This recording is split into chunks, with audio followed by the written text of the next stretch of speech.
I mean, did Handshake change the... Of course, it changed the structure of government informally, See, informally... Yes. There was no constitutional amendment that changed the structure. But the moment the handshake when we witnessed the handshake, the Jubilee government was sort of disbanded, and the president could run the government as one person. When he wants advice, as they call it, I think there was brotherhood that was created. Yes, that's true. I mean, the minority, the opposition became part of government, and government became the opposition. So we did not change the structure of government from, constitutionally, deja, but de facto, the government changed, the structure of government changed. President Kenyatta could rule the country, and he ruled the country for 4 years alone, without excessive power. Never in the history of this country has a president exercised executive power to the extent Kenyatta exercised in the last 4 years. Never. If that's the case, no checks and balances. What stops? Moi was president without a vice president for a long time.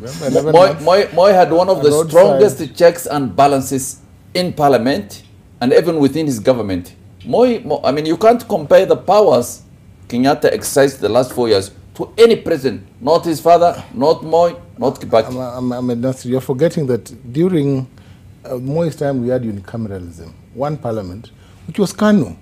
And he would appoint and drop vice presidents by the roadside. You can't compare that to this time. But this one, there was no vice president here. We have Senate, we have Parliament, we have members from different political parties, and essentially the ruling party was your party, Jubilee. In all fairness, we did not have a ruling party the last 4 years. There was no ruling party. The consultation with the Prime Minister was minimal on perhaps a number of questions, and on many social questions. They appeared together. Maybe they consulted. But it was never on a constitutional pedestal that you'd say that this action was undertaken at the behest of the president and the prime minister. So I'll ask this. The president and his brother. So I'll ask this. So who takes the blame? Because there's clear distinction, at least in the political terms, of first term and second term. And there's apparently a handshake, second term. First time was Jubilee, second time. So who takes the blame? Jubilee. No. Historians will tell us that the handshake was one of the most momentous events in the history of this country because it destroyed our constitutional fabric.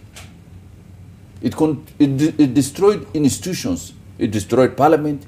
It destroyed our executive because the president, because of the handshake, got guarantee from Raila that one, we will not provide oversight in parliament. Two, that if you throw away your deputy president under the bus, we will support you. So the president, because the president actually got a blank check to abuse his powers, to disregard the constitution, and nothing happens. So when we look at the handshake very superficially, as a handshake between two. The handshake was a constitutional overthrow of the constitution. Yes, we did not have a constitution the last 4 years. But Ahmed, here's the question: what stops? If we go through elections, as perhaps we'll go through this, that it's heavy and it's heavily contested. What stops, say, His Excellency Ruto having a handshake with His Excellency Raila? Well, no, it's His Excellency. Yes. Did you say who? His Excellency Ruto and His Excellency Raila. Who is the president here? Whoever becomes the president. What can we start with? Okay, His Excellency Raila. His Excellency. So what stops another handshake? What is that worst thing with the handshake? No, but you see, the handshake was undertaken by the president and the prime minister with the sole purpose of destroying the political base of the deputy president. That was the essence of it. All these other things are, side effects and peripheral. The thing that brought Raila and Uhuru together to do the handshake was to target the deputy prime minister. Yes, there was a unity of purpose. Yes, everyone. Uhuru wanted to destroy his deputy. Raila wanted the deputy to be destroyed. That's why they came together. That's why they compromised on so many things, and that is why. They had that political stability in the last 4 years. Yes. No, you are refusing this. James, on the contrary, the handshake came about in the public interest. His Excellency Uhuru Kenyatta wanted to take a different course and focus on development. Remember in his speech... But what development? development. Which ones? Like what? We see development all Like over. where? We see infrastructure in the area of health. This Chinese money that has come, no, we are unable to we pay. have good roads. We have, Ahmed, let's be serious. You can't talk about Chinese money. I went to What Northern Kenya. What development is in Northern Kenya the last 4 years? Zero. What development is there in other parts of the country? Zero. You know that. What development is there in Masaini? Nothing. No, we know that under the constitution. What happens? You just see this road, the problem with Kenyans, is that they see a small road somewhere, and they say there's development. No, remember, we have 47 counties. Mandera, Wajir, and other counties. I know you come from Mandera County. If your governors are not delivering, don't blame the president. No, let's look at the I thought we were talking about the development brought by the president, not devolution.